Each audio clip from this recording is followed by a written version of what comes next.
Thank you. Now, I have the task of talking to you about the genesis of the Triple Entente. And, of course, the Triple Entente today is widely forgotten, widely misunderstood. I guess many people think that this is a term from a French sex manual, but it is drawn rather from actually diplomatic history. The Triple Entente is the name given to the alliance among Great Britain, France, and Russia, which was formed during the first decade of this century and which led to the outbreak of the First World War. This Triple Entente was the personal creation of King Edward VII of Great Britain. This Triple Entente was indeed King Edward's own idea.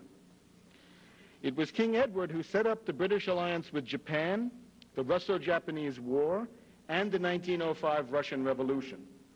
It was King Edward VII, acting as the autocrat of British foreign policy, who engineered the Entente Cordiale with France in 1903, and who then went on to seal the fateful British-Russian Entente of 1907. It was King Edward who cleverly massaged Theodore Roosevelt and other American leaders to help bring about the U.S.-UK special relationship, the bane of our own national life, which dates from this time. This diplomatic work was masterminded and carried out by Edward VII personally, with the various British ministers, cabinets, round tables, and other apparatus merely following in his wake. Edward had a geopolitical vision in the Venetian tradition, and this was one of brutal simplicity. The encirclement of Germany by a hostile coalition, followed by a war of annihilation, in which many of Britain's erstwhile allies, especially France and Russia, would also be decimated and crippled. Now, Edward VII died in May of 1910, before he could see his life's work brought to completion. But he had created, in his lifetime, the war alliance of Britain, France, Russia, Japan, with support from the United States, that would take the field in August of 1914. He had created the nightmare of crossed mobilizations among Germany, France, and Russia.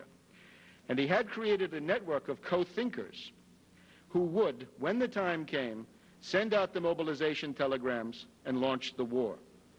The great madmen of 1914, Sir Edward Grey, Izvolsky, Sazonov, Delcasse, Clemenceau, Poincaré, were all agents of Edward VII's influence.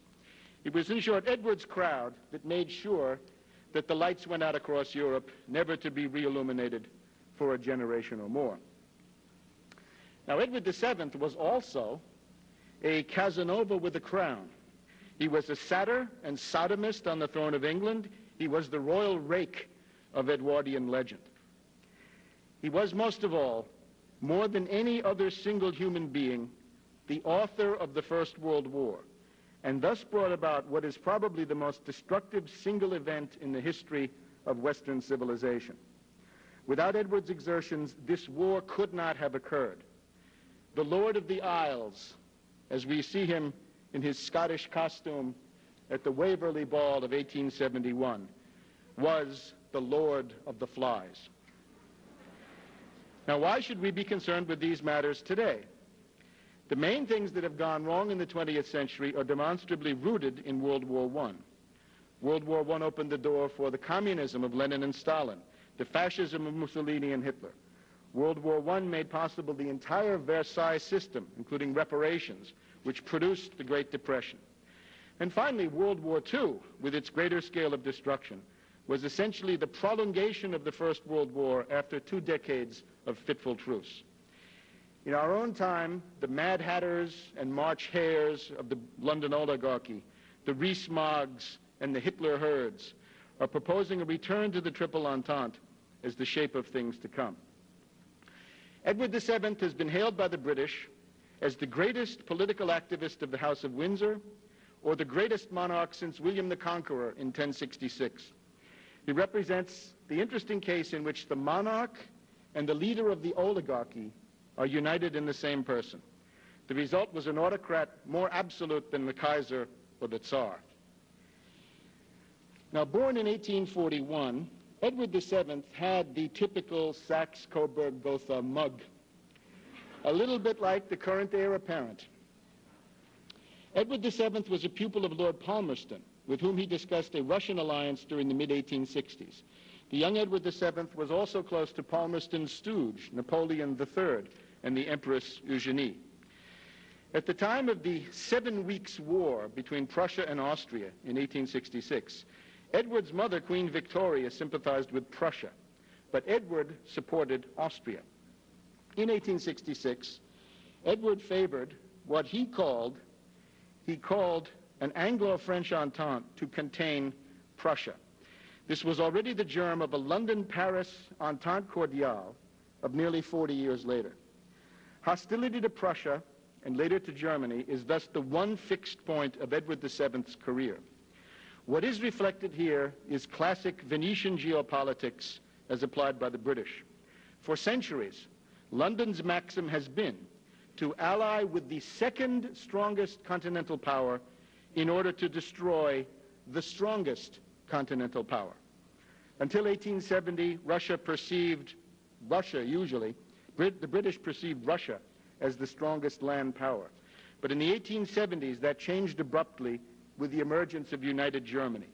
Edward VII was quicker than other elements of the British oligarchy to take note of that momentous shift. Edward visited Canada and the United States in the fall of 1860, helping to give a final push to secession and civil war. In 1862, he was in Egypt and the Middle East. In 1875 and 1876, Edward visited India, where he helped to launch the Afghan War, the Second Afghan War of 1878, which was waged against the influence of Russia. One of the members of Edward's party on that tour was his fellow rake, lifelong friend and political ally, Lord Carrington. Edward's apprenticeship for the monarchy was a long one. His father, Prince Albert of Saxe-Coburg-Gotha, died in 1861. Edward's mother, Queen Victoria, went into deep mourning and did not emerge during the 40 remaining years of her life. Now, the Queen was a raving occultist, as befits a royal house which had always been dominated by Venetians. Queen Victoria retreated into her castle at Balmoral in the Scottish Highlands, 500 miles north of London. The court was organized there as a death cult, with every pretense that Albert was still alive. His laundry had to be done, his nightgown laid out every night. Hot water was brought to his room every morning. The chamber pot was cleaned. There were 2 guest books, one for the Queen, one for Albert, and so on. Victoria made repeated attempts to contact the shade of Prince Albert in the underworld, and these became the origins of the modern British Occult Bureau. As a result of these seances, the Queen became convinced that her Scottish gillie, or attendant, John Brown, was a powerful medium through whom the spirit of Albert addressed her. Gossip seeped out from Balmoral to London that John Brown was the Queen's stallion. He was granted every conjugal privilege, including adjoining bedrooms far from the ladies in waiting. A pamphlet about Victoria appeared under the title Mrs. John Brown. Victoria was very like Miss Havisham in the Dickens novel Great Expectations, the woman for whom time had stopped when she had lost her husband. Now, when we factor in the frequent orders for opium and heroin made to the local Balmoral pharmacy, we get a picture of Victoria's life in the Highlands. Prim and straight-laced it was not. Now, when Edward VII married, he chose Princess Alexandra of the Danish royal house, who had her own anti-German revanche complex because of Bismarck's war against Denmark in 1864. Victoria remained in mourning, gazing at a marble bust of Albert, which is just on the edge of that photograph. Victoria refused to appear at state occasions, so Edward had to assume these functions for 40 years. Edward set up a household in London and began his career as a royal rake. He became the undisputed leader of British high society. This is the source of the Edwardian legend of the hedonist or sex maniac whose mistresses included Lily Langtry, Daisy the Countess of Warwick, Lady Brooke, Mrs. George Keppel, and untold others. Some of the can-can dancers painted by Toulouse-Lautrec were girlfriends of the Lord of the Flies. There was even a fling with Sarah Bernhardt, the French actress. When Bernhardt was playing in Fedora in Paris, Edward told her that he had always wanted to be an actor. In the next night, the scene in which Fedora comes upon the dead body of her lover, few recognized the heir to the British throne. Edward VII had made his stage debut as a cadaver. Marlborough House was also organized as a center of the Comintern, his residence. One of Edward's friends, Lord Arthur Somerset, known to his friends as Podge, was arrested during a police raid in one of London's numerous homosexual brothels. A satire on Edward was written in the style of Tennyson's Idylls of the King. This was called Guelpho the Gay, the Coming K. Some recall the predecessor on the throne, Edward the Confessor. This king was to go down as Edward the Caresser. Prince Felix Yusupov was the heir to the biggest fortune in Russia. He was also considered the most beautiful transvestite in Europe. One evening, Yusupov, dressed as a woman, attended the theater in Paris. He noted that there was a portly, whiskered gentleman ogling him through an opera glass from one of the box seats. Within minutes, Yusupov received a MASH note signed King Edward VII. Now remember that this Yusupov is the man who assassinated Rasputin, the holy man and reputed German agent, in December 1916, which is an event that did help to detonate the Russian Revolution of a few months later. So we see the political importance of King Edward's Comintern.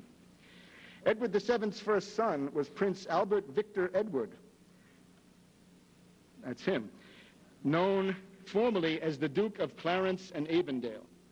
Prince Eddie, like his father, had been considered mentally impaired in his youth. Prince Eddie here was arrested at least once in a homosexual brothel. He died young. His main claim to fame today is that he is the prime suspect in the Jack the Ripper murders, front and center there with the family group. This was a grisly series of crimes involving the murder of 5 prostitutes in the Whitechapel slum of London in 1888-89. At the time of these murders, rumors abounded about the involvement of a member of the royal family and of an obscure background of Freemasonic intrigue. The papers of the attending physician of the royal family indicate that he had been treating Jack the Ripper. A number of exhaustive studies have concluded that this was Prince Eddie. According to some versions, Eddie had contracted syphilis during a trip to the West Indies during his youth. This had affected his brain. According to others, Eddie was part of a homosexual clique that had killed because they simply hated women. There is no doubt that Prince Eddie answered to the best available description of Jack the Ripper. He died conveniently in January 1892.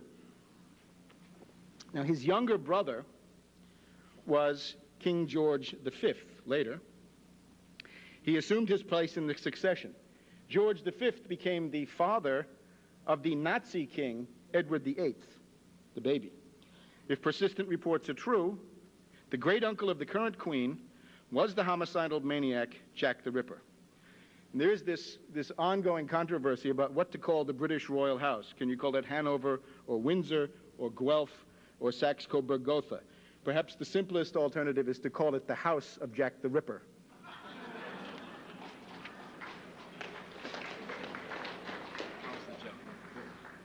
Or the house that Jack built. Now, of the existence of a cover-up in all this, there can be no doubt. One of the main saboteurs of the investigation was a certain General Sir Charles Warren, the chief of the London Metropolitan Police. Warren suppressed evidence, had witnesses intimidated, and was forced to resign amidst the public outcry about Masonic conspiracy. Warren was the master of a new Freemasonic lodge that had recently been created in London. This was the Quatuor Coronati Lodge of Research, number 2076 of the Scottish Rite.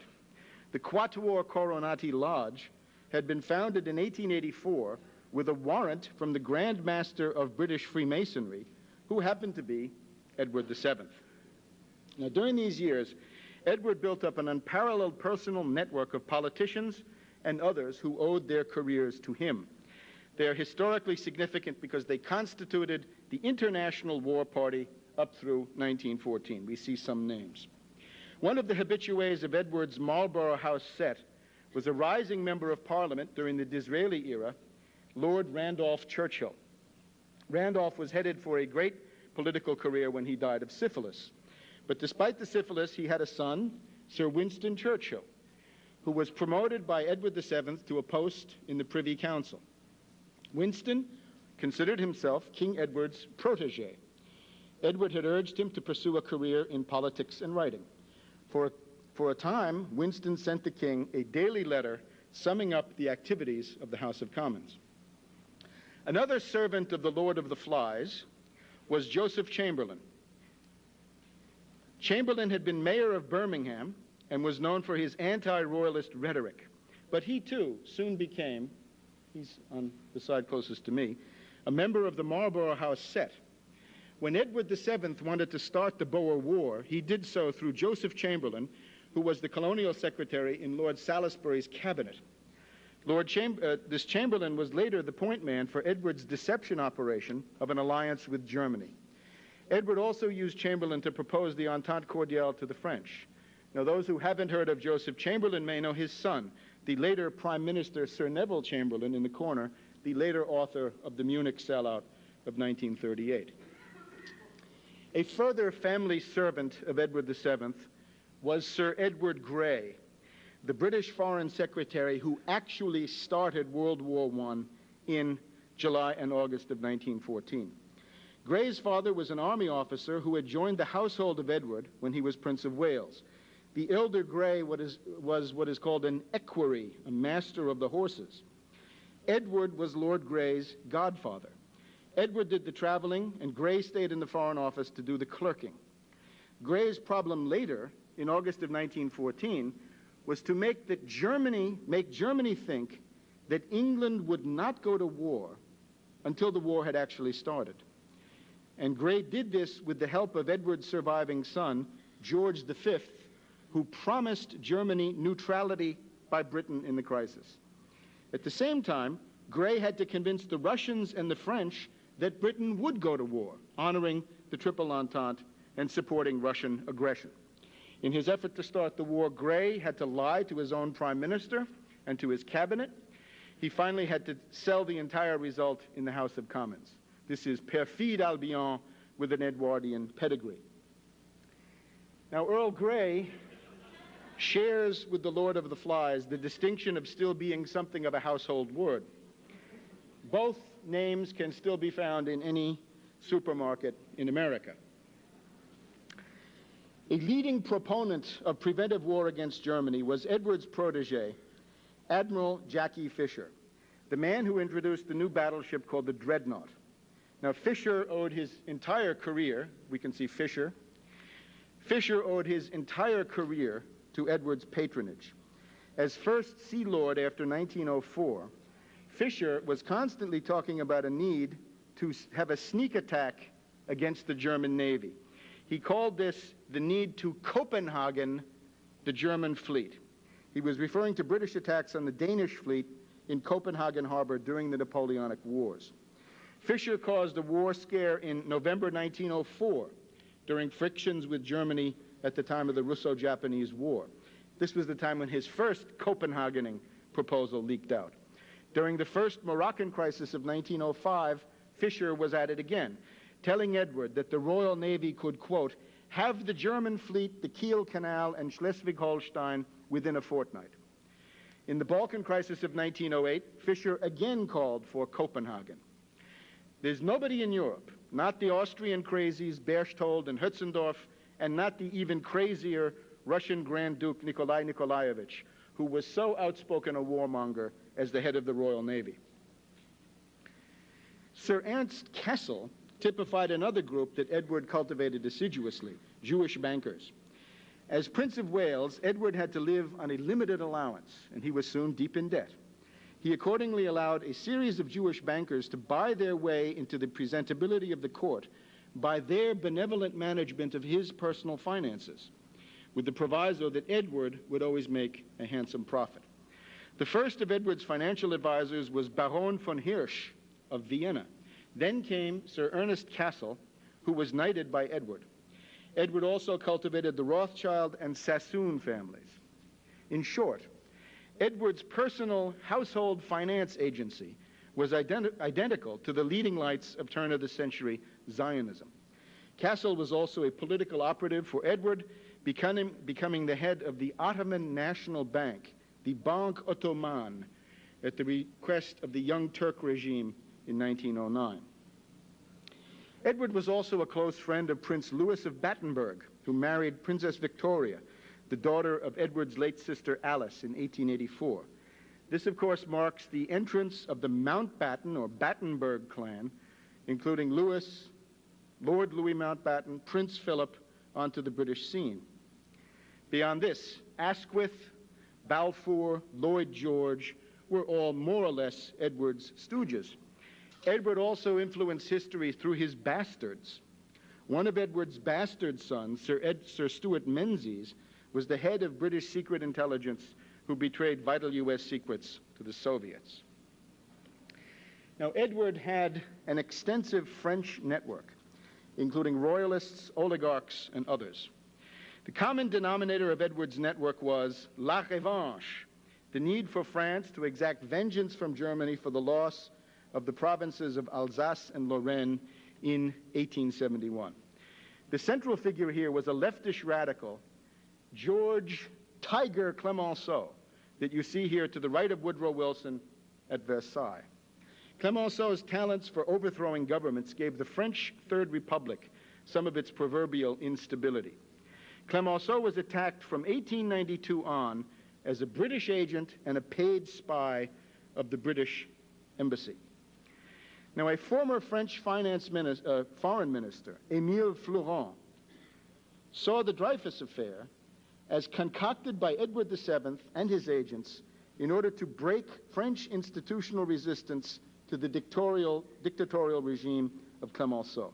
Florent wrote in this interesting book, Clemenceau is the proconsul of the English king, charged with the administration of his province of the Gauls.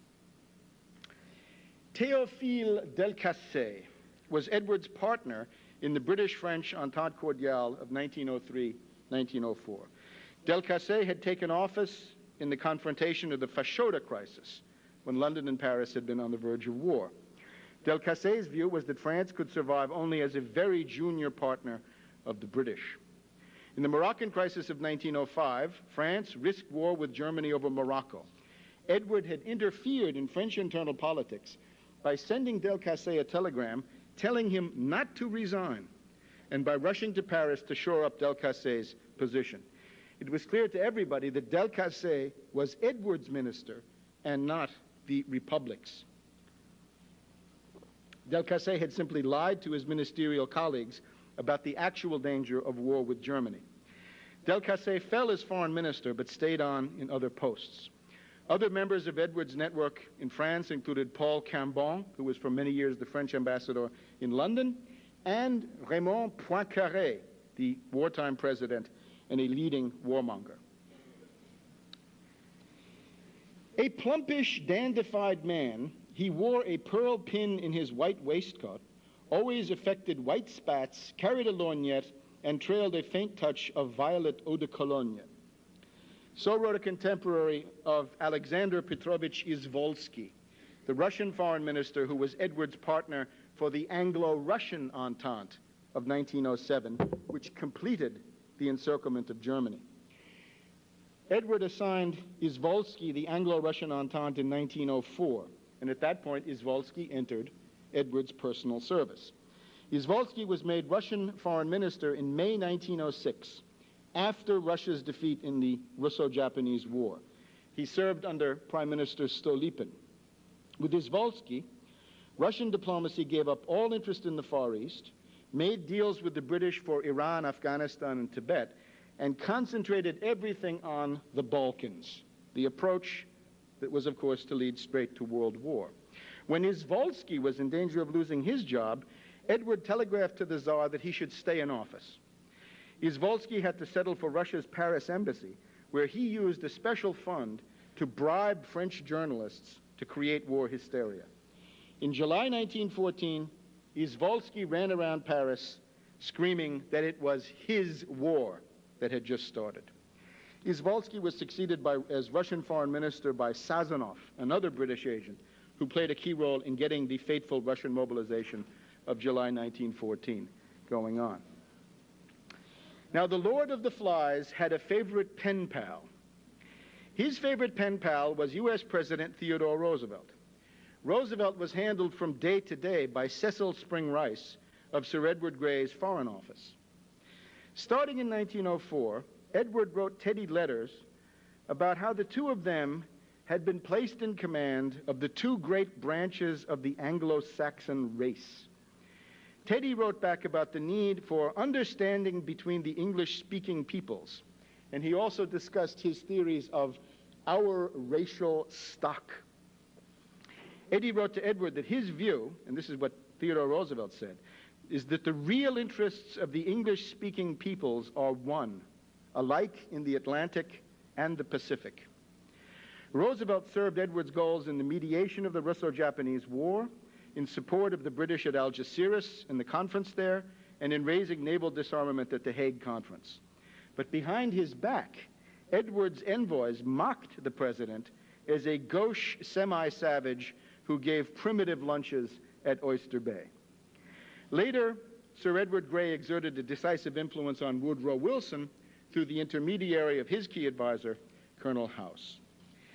Edward was called the Uncle of Europe, Uncle Bertie, because so many of Queen Victoria's other children had married into the various royal houses, making Europe, in effect, one royal family. Kaiser Wilhelm of Germany was Edward's nephew. Tsar Nicholas II was also his nephew, married to Edward's wife's niece. After 40 years as Prince of Wales, Edward knew oligarchical Europe like a book. He was personally acquainted with every crowned head, every prominent statesman and minister.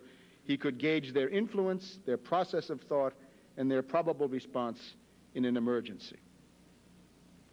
Now, Fleuron, that we saw before, found that Edward owed his triumphs primarily to himself, to his profound knowledge of the human heart and the sagacity with which he could sort out the vices and weaknesses of individuals and peoples and make these into the worst and most destructive weapons against them. Edward's empire was built on eternal human folly and on intellectual and moral degradation of the subject populations. Fleuron praised Edward's practical understanding of French ideology. Edward knew how to exploit the chauvinism of the revanchards to incite France against Germany. He knew how to play on the fascination of the Russian Slavophiles with the Greater Serbia agitation in the Balkans. He knew how to use the hatred of the Italian irredentisti against Austria to detach Italy from the pro-German Triple Alliance. He knew how to drive wedges between Germany and Austria by evoking Viennese resentment about Prussian preeminence and their fear of Serbia. He could also exploit an American racist's eagerness to be, like the king, a member of the Anglo-Saxon master race. He could even use the aspirations of Japanese militarists for the greater glory of the British Empire. Much of Edward's personal magnetism was exercised in his incessant state visits, where he was able to unleash highly orchestrated outbursts of Bertie mania. And for those who recall the Gorby mania of some years back, you understand this phenomenon. Now, Edward's mastery of psychological and ideological manipulation is most evident in his relation with his pathetic, unstable nephew, Kaiser Wilhelm. Edward had indeed made a detailed study of Willie's psychological profile, which he knew to be pervaded by feelings of inferiority and, worse yet, incurable Anglophilia. Now, the British and Entente demonization of Wilhelm as the world's chief warmonger is absurd. Wilhelm's problem was that he felt inferior to British royalty. Edward could always get the desired result from the Kaiser. If he wanted a public tantrum from the Kaiser, he could get that. One writer reports that Edward punched the Kaiser at a meeting, knocking him down.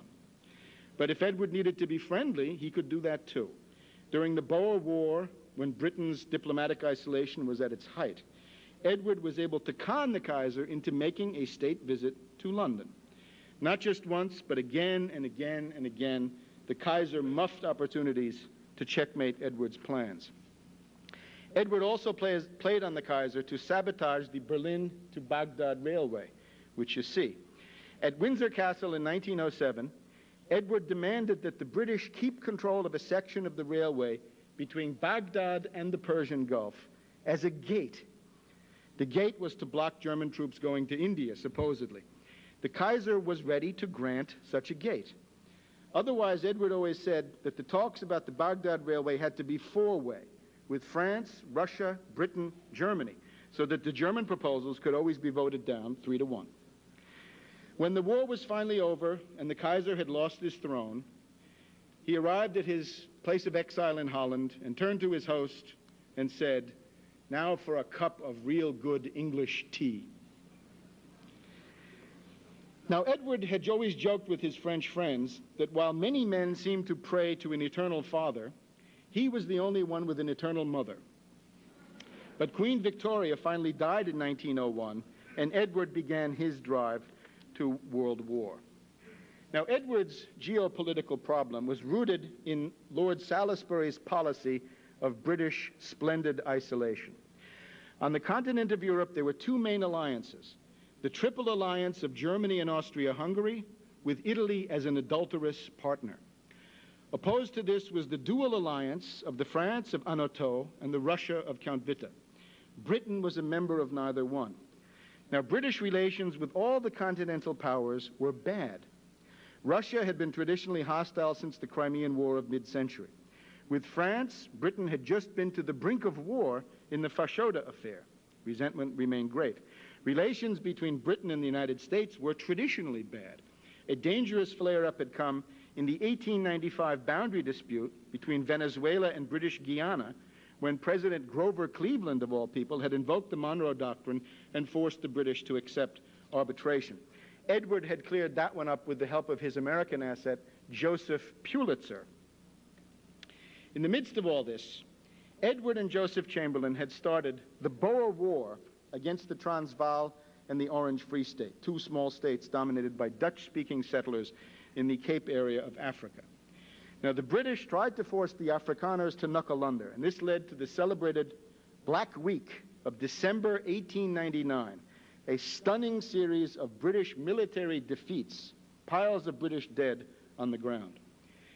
A wave of anti-British hatred swept the world as press accounts from the front showed that the bullying imperial colossus had feet of clay. German, French, and Russian newspapers fulminated against London. The Russian government asked Paris and Berlin if they may not consider a joint intervention to stop the British. Agitation grew when the British responded to their defeats with increased atrocities.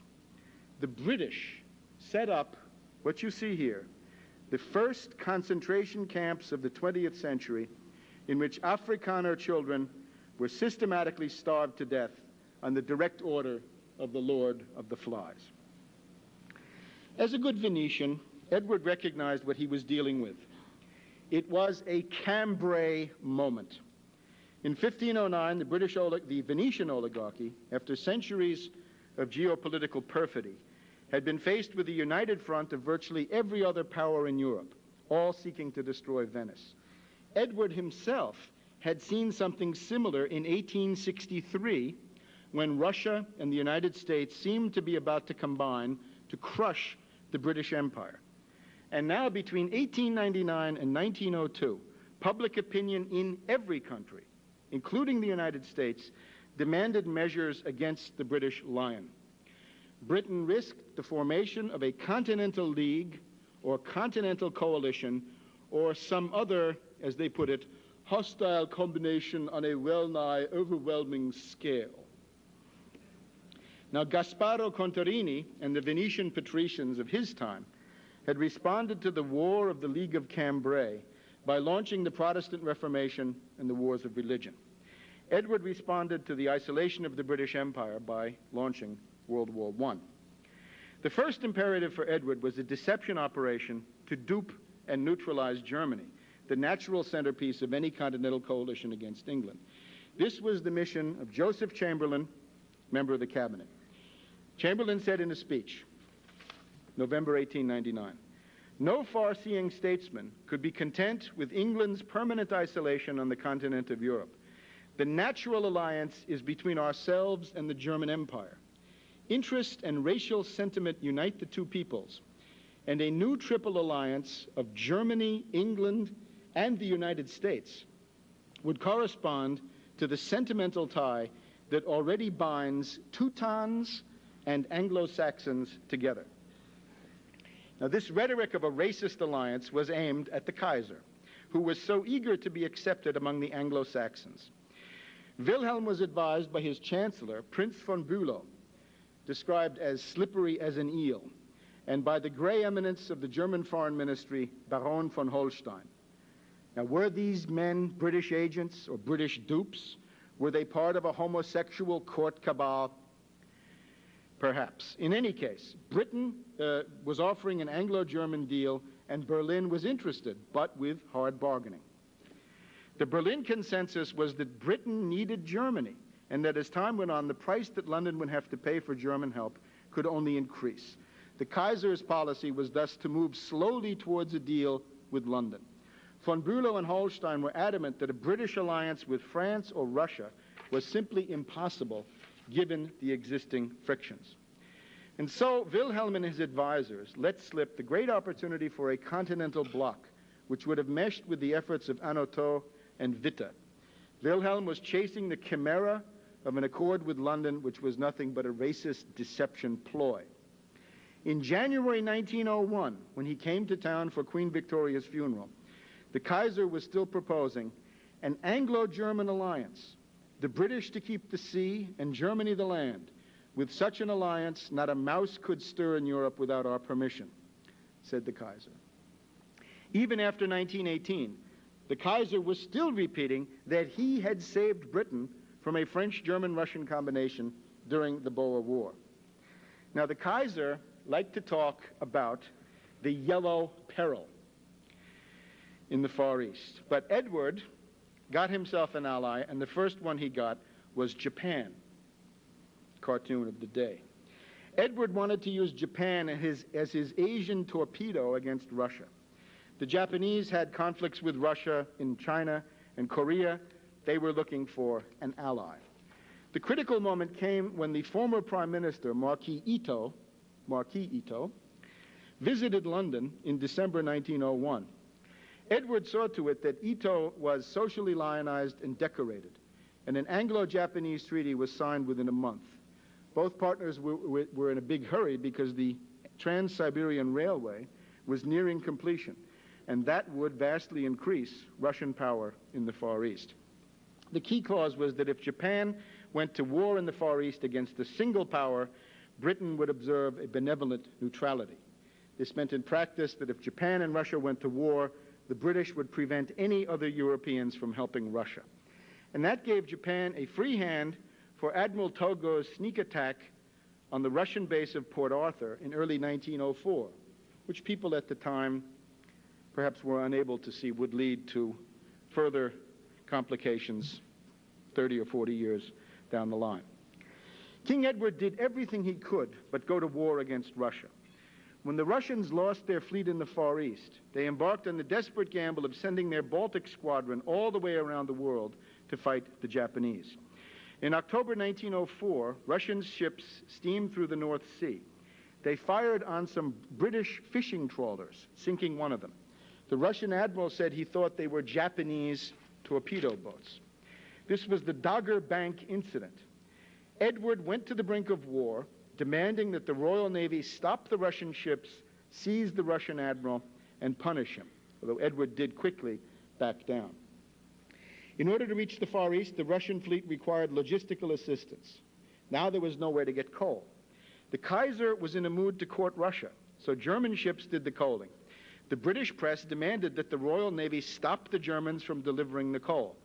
And this was when Fischer began popping off again about Copenhagening the Germans. This was all a circus set up by Edward for his geopolitical aims. The Russians came out of this war with one capital ship left. But Edward wanted not just a defeat, he wanted a disaster beyond the power of Japan to inflict. To procure the disaster he wanted, Edward unleashed British intelligence with all of its assets, boyars, liberals, communists, Zionists, the works.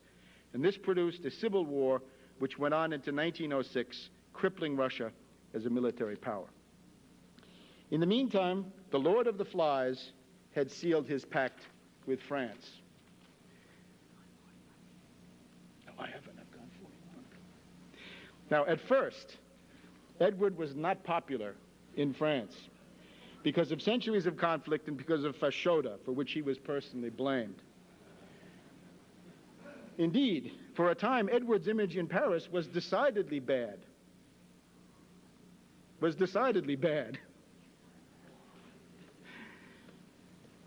Joseph Chamberlain, who had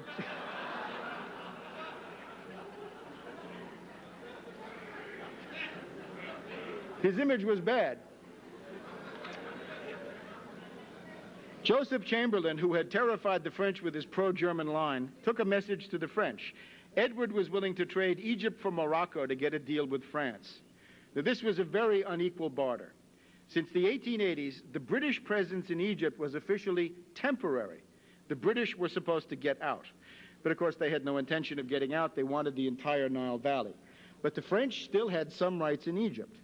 But if the French caved in, the British position in Egypt would become unassailable, at least by Europeans. Morocco was a different story. The Moroccan government was stronger, and there were strong competing claims by Germany and Spain. So the idea of French preeminence in Morocco simply placed France and Germany once again on a collision course. But with the help of Delcassé, Clemenceau, and Cambon, the deal was signed. Edward contributed a tour de force of personal diplomacy, his visit to Paris in the spring of 1903. This was when Bertie turned on the charm with speeches in French about his friendship, recalling his sentimental association with Paris, Biarritz, and the Riviera. The press was undoubtedly well paid.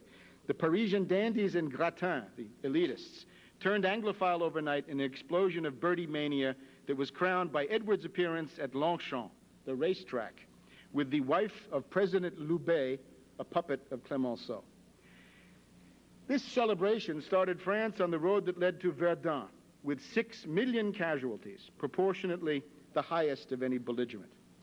Now, the Lord of the Flies had designed the Moroccan gambit in the hope that Germany would quickly take the bait and challenge the new French domination in Morocco. The Kaiser gave Edward exactly the crisis he needed. Von Bülow recommended that Germany should challenge France in Morocco to show France that the British alliance was worthless.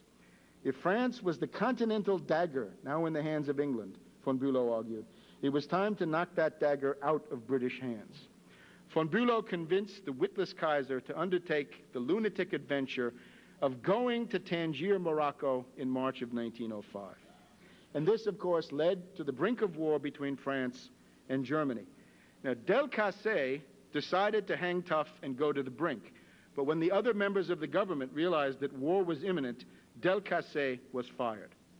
But this crisis succeeded in heating up the revanche syndrome in France all the more, directing all of the hatred back against Germany, although because of Russia still being crippled and at war with Japan, the French were thrown completely into the arms of Edward, and joint French-British military planning began at that point.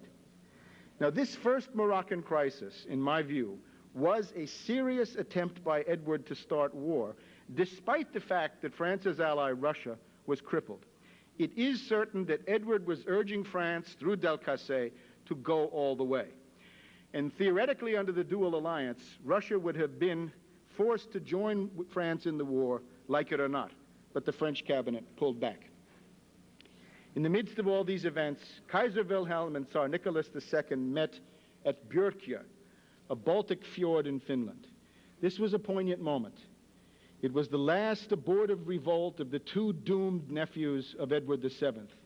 the revolt of Willie and Nicky. Nicholas was unhappy with his French alliance because France had done nothing to help him against Japan and had rather concentrated on courting Uncle Bertie. The Kaiser had now momentarily returned to his idea of a continental league. As the two conversed, it became clear to the Kaiser that the Tsar feels a deep personal anger at England and the king. The Tsar called Edward the greatest mischief maker and the most dangerous and deceptive intriguer in the world. The Kaiser agreed, noting that he too had suffered from Edward's intrigues. Edward had a passion for plotting against every power, they agreed. The Kaiser exacted a pledge from the Tsar that never would Russia join with England against Germany. The Kaiser even proposed that the two cousins join in a little agreement of their own to stymie Edward. The Tsar accepted. He signed a draft treaty of mutual defense, which the Kaiser pulled from his pocket. They tearfully pledged their friendship, but they could not escape the Lord of the Flies. If this idea of Russian-German cooperation had been exploited, World War I could not have occurred in the form in which it finally came in 1914. But when the Kaiser told von Bülow, the Chancellor threatened to resign, and in response to that, the Kaiser said that if he were jilted, he would commit suicide. The Russian response was more complicated, but the opportunity drifted away. Within 2 years, Russia would be England's ally. Now, in April 1904, on the same day in which the Anglo-French Entente had come into effect, Edward VII had talked with his agent Izvolsky to activate the Anglo-Russian combination. With the help of Izvolsky, Edward cut a deal with Russia that divided Iran into spheres of influence, while Afghanistan and Tibet were neutralized.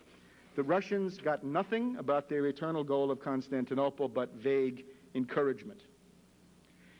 Now, the Anglo-Russian Entente, which we see now, was signed in September 1907. In June 1908, Edward VII sailed to Reval for an ocean-going state visit to Tsar Nicholas II. The meeting of the uncle and the nephew was the grimmest of portents, foreshadowing Russia's 9 million casualties in World War I, more than any belligerent, with more than 3/4 of all Russian soldiers ended up killed, wounded, or missing. And that, of course, set the stage for 1917 and the Bolshevik regime. But for Edward, the important thing was that Germany had now been encircled. The ring had been closed. Bismarck's old nightmare, the cauchemar des coalitions, the nightmare of the coalitions, the two-front war, was now reality. With the help of Izvolsky, Edward, within a couple of months after this meeting, embarked on a new attempt to start a general war. This was the so-called Buchlau bargain between Izvolsky and Austria, made in September 1908 and revealed about a month later. By this deal, Austria was given the go-ahead to formally annex Bosnia-Herzegovina, which had been occupied by Austria after the Congress of Berlin, but not annexed. In exchange, Russia was supposed to get the right to send warships through the straits, but this was blocked by the British. When Austria annexed Bosnia-Herzegovina, Serbia protested because Serbia wanted to take this territory. Austria and Serbia mobilized their armies and went to the brink of war. But Germany restrained Austria. Russia felt too weak for war.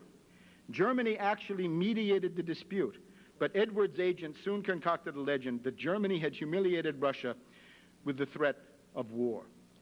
Now, as a result of this Balkan crisis of 1908-1909, the Russian Slavophiles turned their rage more and more against Germany. The Greater Serbia agitators went wild. The Austrian government concluded that Serbia was a threat to its existence and had to be crushed. And this is exactly the pattern that led to war 4 years later in 1914. Now, behind the Buchlau bargain and the Balkan crisis of 1908 was King Edward. Russian war with Germany had been on his agenda with the Tsar in Reval. And in August of 1908, Edward had met with Izvolsky and Clemenceau at Marienbad, his favorite spa, just before Izvolsky made the Buchlau bargain. During that same month, Edward also met with Franz Josef, the Austrian emperor, in Bad Ischl. Edward had every reason to start this crisis. If Germany had repudiated Austria, Germany would have been left totally isolated with no allies left whatsoever. If Germany supported Austria, the result would be either immediate war or increased tensions that could turn to war soon. Now, it took one more Moroccan crisis and two more Balkan crises, and war came. It came soon, but not soon enough for Edward. The old Rouet died in May of 1910, and at that time a newspaper in Leipzig, Germany, wrote that Edward had skillfully woven the Nessus robe to destroy the German Hercules. Now remember, in the old Greek myth, the hero Hercules could not be killed by any living man, but Hercules was killed by the centaur Nessus. Nessus had tried to rape Deianira, the wife of Hercules. Hercules killed him. The dying Nessus told Deianira to soak the robe of Hercules in his own blood and dress him in it if he should ever seem unfaithful. Deianira did this, and the poisoned centaur blood of Nessus, the sex-crazed old centaur, finally killed Hercules. For a few moments in July 1914, the Kaiser realized what had happened.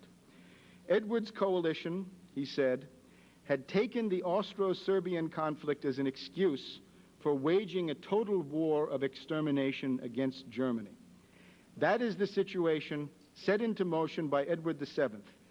The famous encirclement of Germany has finally become a fact, and we squirm isolated in the net.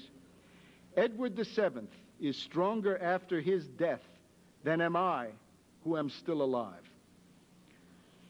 Now, as a pamphlet issued in Germany shortly after the beginning of the war stated, King Edward was the greatest criminal against humanity in the 20th century, and nothing that has happened in the meantime makes that case less compelling. Now, from Edward's time to our own, the British monarchy has successfully weathered three storms of a peculiar type. One was the Republican agitation of about 1870, reflecting the dissatisfaction with Victoria as a royal recluse and with Edward, the heir apparent, as a rake. Then came 1916-1918, when British troops began to die in large numbers on the Western Front of World War I. That caused a huge wave of hatred for all things German, including the royal family, who had to take the absurd name of Windsor to cover up their German origins. This was when George V refused to accept the Tsar because he feared a political reaction. Then came the Edward VIII crisis of 1936, which reflected the fact that the king was a Nazi. And now, since 91-92, we have the Charles and Diana crisis. But there is no reason to assume that the British monarchy, having weathered all these storms, will be easily swept away. We must rather conclude that the royals will stop at nothing, including a military coup, a fascist dictatorship, or World War III, to avoid giving up power. The historical truth about Edward VII greatly simplifies the question of who and what caused World War I. The cause of World War I was King Edward VII. His geopolitics, his diplomacy, his agents, his alliance system. A clause in the Versailles Treaty specifies that Germany bears the entire guilt for World War I. This is absurd. The World War was caused by Edward VII, as we have seen. The dismantling of the Versailles system must therefore include the revision of the Versailles Treaty to specify British war guilt in the person of King Edward VII. France, Russia, Japan, Italy, the United States, and other great nations were used by Edward VII as geopolitical pawns, and they have suffered immeasurably as a result. 90 years after Edward's Entente, citizens and statesmen must learn the lesson of how the British monarchy and oligarchy orchestrated the catastrophe of 1914. We must save human civilization from the heirs to the Lord of the Flies.